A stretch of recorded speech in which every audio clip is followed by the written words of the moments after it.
So this is going to be our English for Block 27 Lesson 2. So we are going to start with our lesson, and I want you to turn your book to page 92.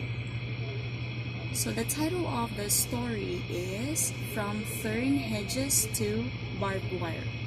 Now, I want you to look at the pictures in the story. This thing here, actually there are just 4 pages. Look at this one. So these are the pictures in the story. Now, also I want you to notice the words that is in bold. Like this one, it's in blue bold. So we've got native, livestock, strategy, ranchers, scars, and there are some other bold words on the other page as well. And also the various headings in this story, like this one here. That's the heading. Now, what do you notice about these things? And what do you think this story is about? Okay. So the story has real pictures, is what you can see, and diagrams as well, with short description about them. As what you also have noticed, there are difficult words that are written in bold and their meanings are explained at the bottom of each page. There are also some headings in bold which divide the story into different parts. So this one here, these are the headings.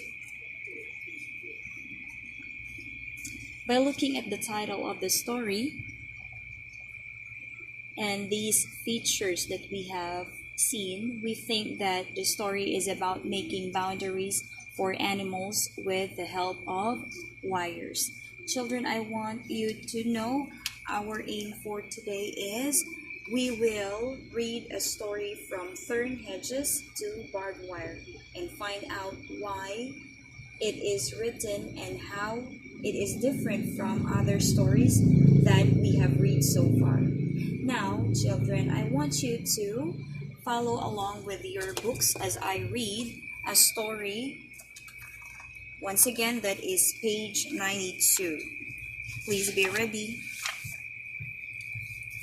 Alright, so I got here From Thorn Hedges to Barbed Wire. The genre is informational nonfiction. So the natural environment. The huge plains covered the middle west part of the United States of America.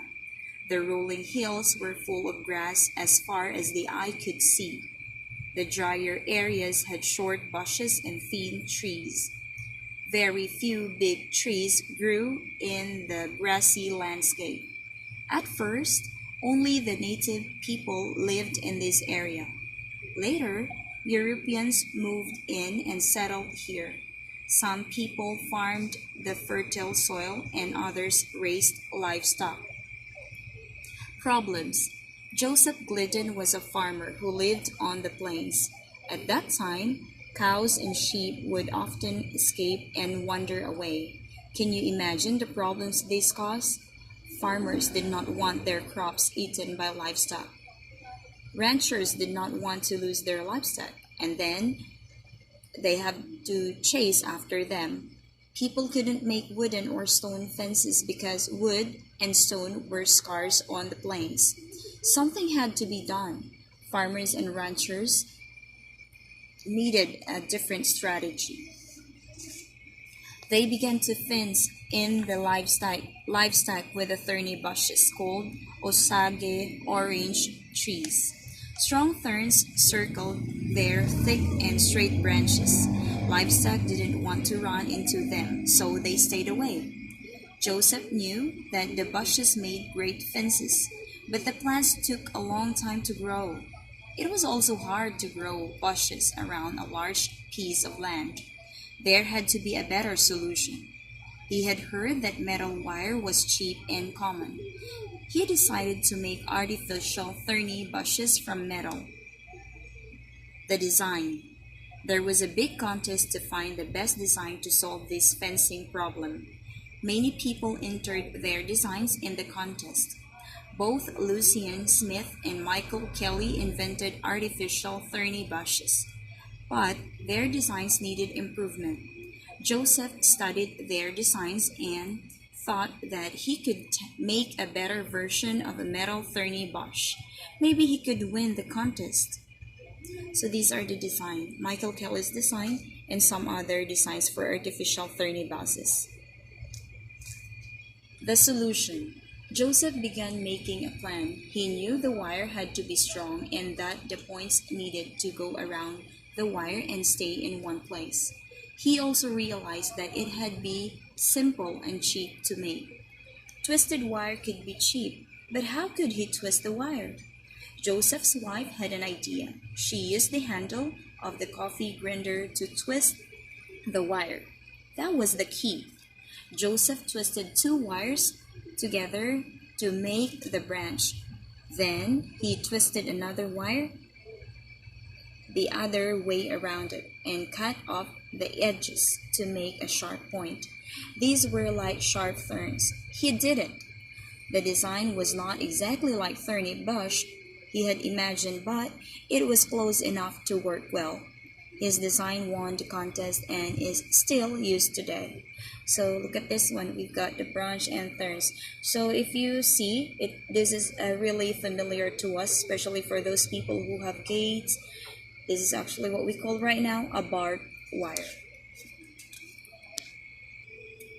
Now, question is, what do you think the story is about and how is it different from other stories that you have read so far? So as what we have noticed here, the story is about the use of metal wires for making fences. The story gives us information about why and how barbed wires were designed in the USA. Thus, it is an informational text. This story is different from other stories because it has different subtitles in the story, like the designs. Here, we got the design in the solution as well. So as what you have observed, we've got the solution, which also divide the story into different sections. We also have seen real photographs and diagrams with one line about them known as captions and many technical words with meanings. Now, how are we going to identify an informational text? So we can identify an informational text by its purpose and features. An informational text is written to give information about something. It has a title written in bold, which tell us the main idea of the text. Then it has subtitles too, written in bold. The subtitles divide the text into different sections and help us to know what each section is about. The captions help us understand what is shown in the diagrams or photographs. And lastly, we've got the glossary. It helps us know the meaning of technical words used in the informational text. So these are actually on how to identify an informational text. Okay? Now, what else could the author add to this text to make it more informative?